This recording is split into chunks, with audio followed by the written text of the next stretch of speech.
went into it a little bit in some of the previous things we had, but you know, we really need to get that power from here to be able to neutralise your opponent's strength. So we have to learn to do that, right? So what we mean by that, Bill, a lot of people just, you know, they just roll it over like this with no pressure. Oh, yeah, I can feel it, it's sensitive, and then I can do a few slaps and all that, and I do the blocks.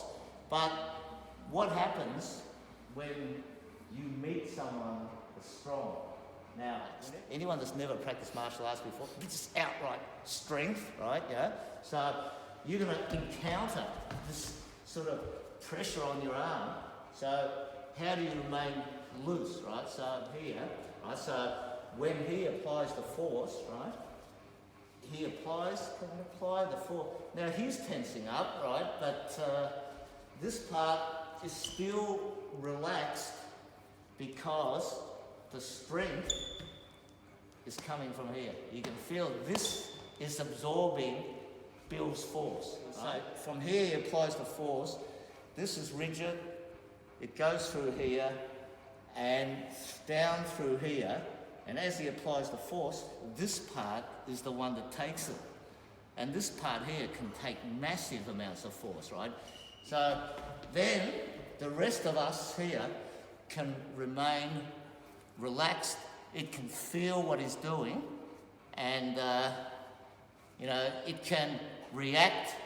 And you know, when it's loose and he applies force and he's tense, right, then you can really react quickly and put pressure on him, because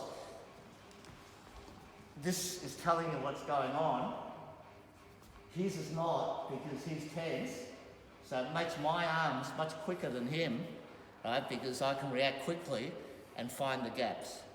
You know, once you can get that from here, it doesn't matter how much force they apply, because through his arms, he cannot apply anywhere near the amount of force that I can get out of there, right?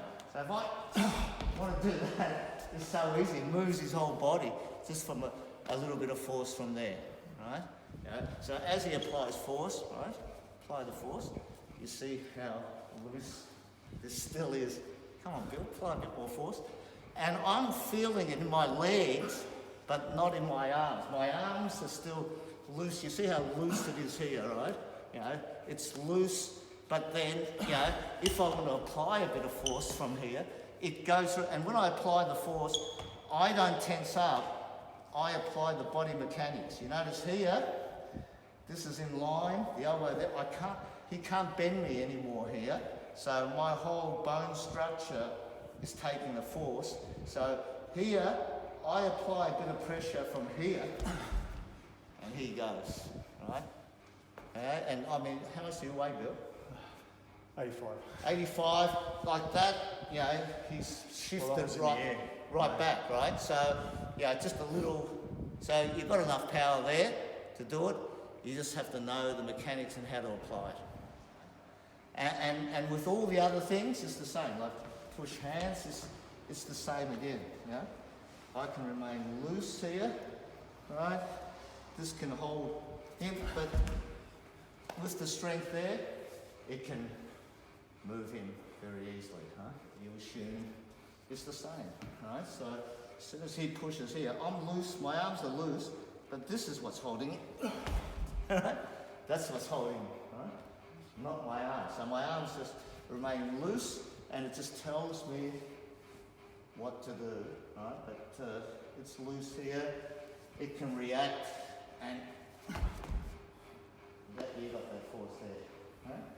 So, yeah, your body reaction becomes automatic. That after a certain amount of force here, it automatically tenses up, because that's your survival instinct or whatever it is, right? So you've got to teach that, so that instinct doesn't come in that soon. The later it comes in, the better. So gradually you train it more and more and more, so that no matter how hard they go here, you don't tense up. But you've got to have this part good enough, because if that's not good enough, even if you don't tense up, then if this part's not strong enough, this all collapses and it'll get you anyway. You know?